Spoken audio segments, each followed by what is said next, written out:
I'm sorry? You start out questions first, and then it's like Alice in Wonderland. Questions first, and then the substance.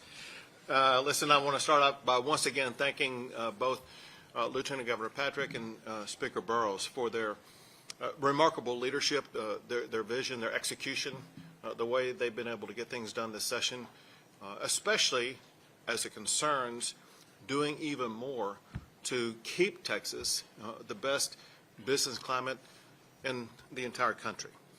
Also want to thank people who are at the table with us here today, which includes Jim Lee, who's the CEO of the new Texas Stock Exchange, and Glenn Hammer, who is the head of the Texas Association of Business.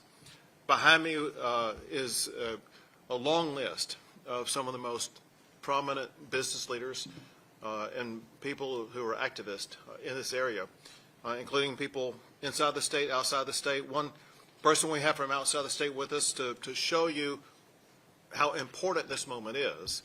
We have the CEO from the Intercontinental Exchange with us here today. To set this up in a way, this week happens to be Economic Development Week in the state of Texas. Today we're about to put a punctuation point on that important week. Texas is widely recognized across the country, candidly across the world, as the #1 state in the country for doing business. Texas ranks #1 for the most new jobs. CEOs have ranked Texas as the best state for doing business for 21 years in a row.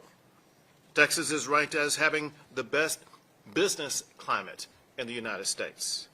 And Texas has won the national championship for economic development for 13 years in a row. The national championship trophies adorn the wall on that side of the room that's blocked by my staff right now. I'll tell you this. There's a difference between becoming a champion and repeating as national champion year after year. To remain at the highest level requires constant innovation and improvement. And that's what we constantly work on to keep Texas the #1 best business climate. For example, last session we passed business courts in the state of Texas that provide a greater predictability for those involved in the business arena. This session I'm about to sign 3 laws that solidify our status as the best state for doing business for many years to come. Laws that will make Texas the unrivaled epicenter for business headquarters. The first involves Senate Bill 29. What it does is it codifies what's called the business judgment rule. This law provides business decision makers the certainty that sound business judgments made in the best interest of shareholders will not be second-guessed by courts. Absent things like acts of crime, business decisions are to be made by the elected officers and their shareholders, not by unelected judges. Senate Bill 29 also eliminates rogue shareholders with just a handful of shares of stock in a company from being able to hold a company hostage from the ability to make sound business decisions. The next bill I'll sign is Senate Bill 1058. It will cement Texas as a premier location for stock exchanges. Senate Bill 1058 will exempt stock exchanges operating in Texas like the NASDAQ, New York Stock Exchange, and our very own Texas Stock Exchange from certain franchise tax liabilities. Last, and tied into all this, is the extension of our collective disdain in Texas for any type of tax. We dislike it so much that we made the income tax unconstitutional. We made a wealth tax unconstitutional. We made a real estate transaction tax unconstitutional. This session we are making a capital gains tax unconstitutional. To help you understand the real world application of what that means, in effect, in the lifetime of everybody in this room, there's never going to be any of those taxes in the state of Texas because it would require 2/3 vote to get it passed, and that's not happening in the lifetime of anybody here. But it's applicable today because we add today to those House Joint Resolution 4, making unconstitutional a stock exchange transactions tax and occupation tax. This also has the additional benefit of protecting retirement accounts from transactions taxes. As I pointed out, Texas has long been known as the best state for doing business. We are now fast becoming the best state in America for stock exchanges. I'll pass it to Lieutenant Governor Dan Patrick. Thank you, Governor. I want to thank Senators Parker and Hughes standing behind me and their work on these bills and our entire Senate team. Senate Bill 29 is so straightforward, and it was important. It was an important piece of making the Texas Stock Exchange come into reality. All these bills are kind of tied into that. And Jim Lee and Glenn and Jim is one of the original thinkers on this, and he'll speak in a few moments. But I just want you to think about this for a second. 5 years ago, 10 years ago, 20 years ago, if you had said one day Texas will have its own stock exchange, and people would have said, well, what do you mean? How's that going to happen? It's because in Texas we are big and we are bold, and we take on great challenges, and we're doing a lot of that this session. And I'll let him give you the date, but before you know it, you all will be able to buy stock on the Texas Stock Exchange, and everyone everywhere will. So I just think it's a great day. When I think of Texas, I was a kid. I saw the movie Giant. I grew up. I said, man, they do things big in Texas. And here we are. I think that movie was made in 1955. Here we are in 2025, and we're doing things bigger and better than ever. It's all Texas. It's all great all the time. Great. Now, Speaker Burrows. Look, I first want to say I'm very excited about where we are in landing a very historic, optimistic session. Working with the governor and lieutenant governor, and especially the members of the House and Senate, we continue to do big things, and today is one of those that we're acknowledging. Texas is fantastic. We are business-oriented. The business of Texas is business. People are moving here for that. But always the most dangerous thing about that is complacency. If we do not sit there and think forward about what we can do to continue to attract and retain new businesses and get them coming here, we will no longer be where we need to be. These bills today, in my opinion, will make Texas the most competitive state for stock exchange and bringing big business here to Texas. I am very proud of the work that the House and the Senate and the governor have done to get these across the finish line, and I think this is a historic day for what is to come. And Mr. Speaker, just before I walked up here, we passed House Bill 9 already, which is one of the biggest tax cuts for small business, taking the personal property from $2,500 to $125,000. So it's not just big business on the stock exchange; it's the small businesses that makes our engine go too. Very important. Thank you. And now, Jim Lee, CEO of the Texas Stock Exchange. From day one, Governor, you've made Texas an economic powerhouse.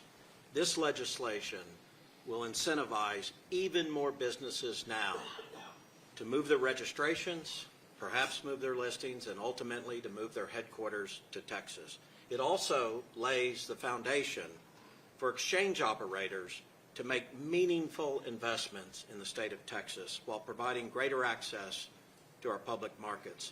With the bills you're signing today and the others we've championed together this session, you are cementing Texas as the capital markets leader for generations. Thank you, sir. Thank you, Speaker. And thank you, Governor. Thank you. Congratulations. Thank you for doing your part. Thank you, sir. And now Glenn Hammer, head of the Texas Association of Business. Well, Governor, it's an honor to be here during Economic Development Week, and I want to first start recognizing you as the undisputed, unified champion of job creation in the United States of America. No governor does it better than you, and I want to thank the Lieutenant Governor and the Speaker for all of your leadership to keep Texas on top. This is the trifecta. These bills that are being signed today will absolutely keep Texas as the best place in the nation for jobs and to invest. And we should be proud as Texans that today we have more finance jobs than the state of New York. And this constitutional amendment is extremely important because my birth state, New York, which, by the way, when I was born, and it was less than 100 years ago, Texas had 60% of the population of New York. Now we're 31 million and growing, and New York on its best day is 19.5 million. But this constitutional amendment is super important, and the reason why is that New York, as we speak, now they've suspended it, they have a tax on stock transactions. So this will mean Texas will never have a tax. And on the business court side, I love saying Dexit.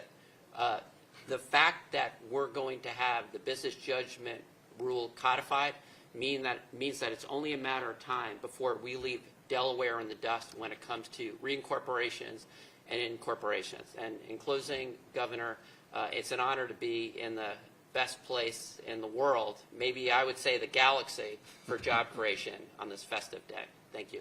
Thank you. Now let me do the signing.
With these laws, Texas is the reigning and undisputed national champion for doing business in the United States of America.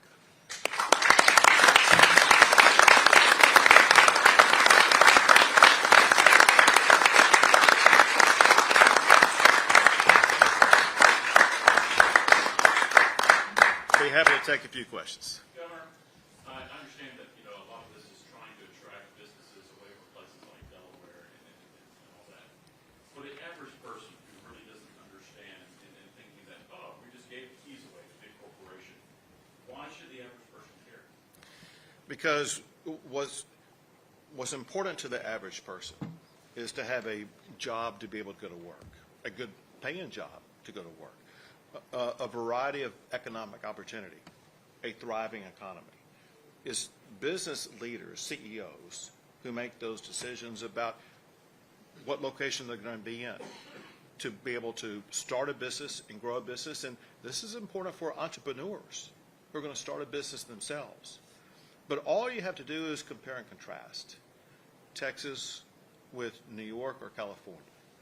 Texas is seeing rapid both population growth as well as business growth. There are businesses fleeing California every single day, businesses fleeing New York every single day. You have employees in California and New York losing their jobs because those employers are being pushed out by the heavy-handed policies of California. These policies codify, or these laws codify policies that attract businesses, attract job creators, and will ensure that Texans are going to have plentiful job opportunities to earn a great paycheck for decades to come. How confident are you that your agenda, and Governor Patrick said the Speaker's agenda as well, are going to make it the next 20 days? We took out the LB Forum, TAC, the nuclear renaissance. Good question. I'll come back to it in a second. I want to first take any other questions people may have on topic. You're off topic as usual, but it's fine. Governor Dexit was brought up there. Still, over 2/3 of the Fortune 500 companies are incorporated in Delaware. What would your message be to them on a day like that? So we've seen Delaware actually respond to Texas. And what we observe is Delaware is grasping at straws, and that they are a system of the past, whereas Texas has created the system of the future. What's happened in Delaware is a departure from the business judgment rule. What's happened in Delaware is the judges now are basically rewriting and reinterpreting what the business judgment rule is supposed to be in Delaware.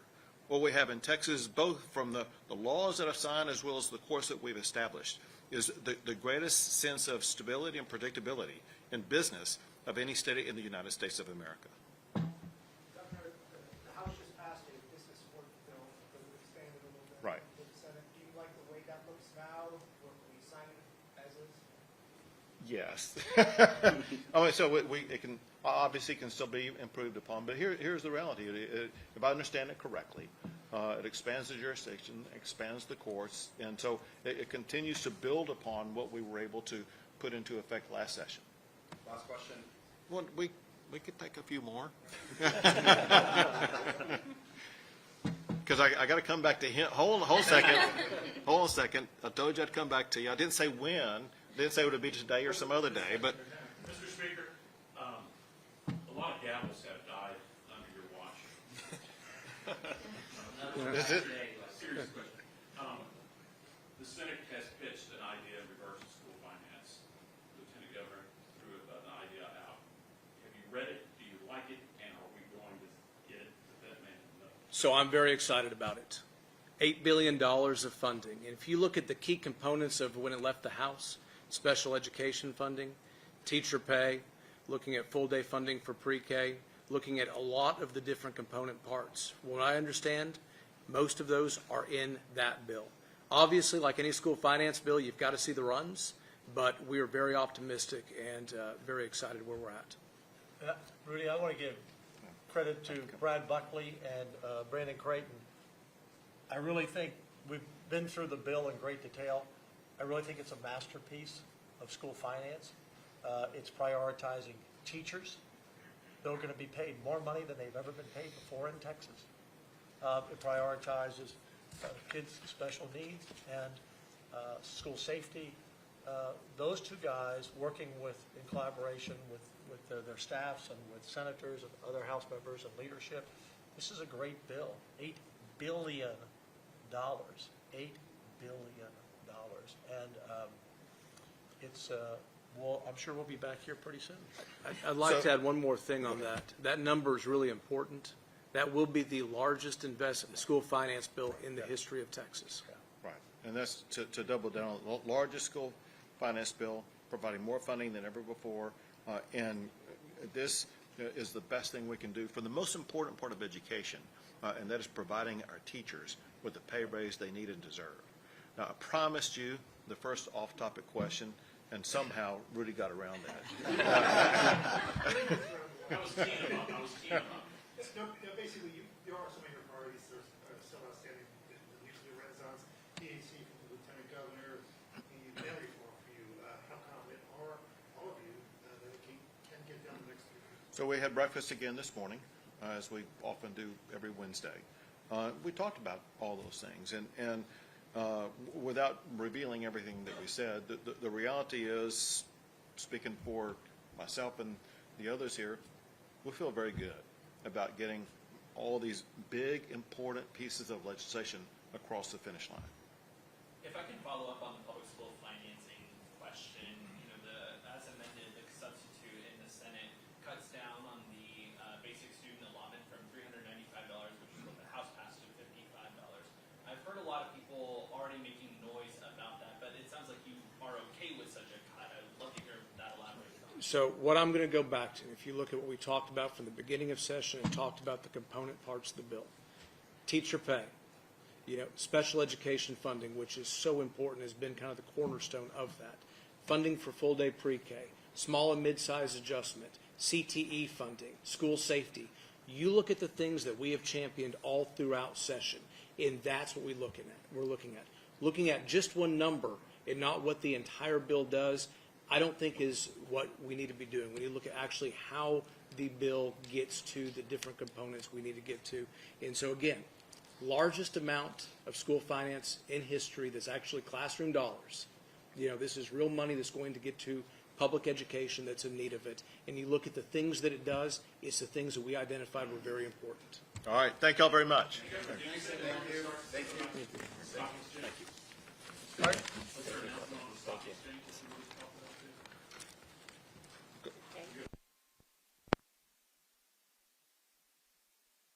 Through the SEC works as planned, we should put our first trades up in the second week of February next year, which is a pretty good date. I think it might be an important anniversary as well. Thanks, guys. Thank you. Thank you.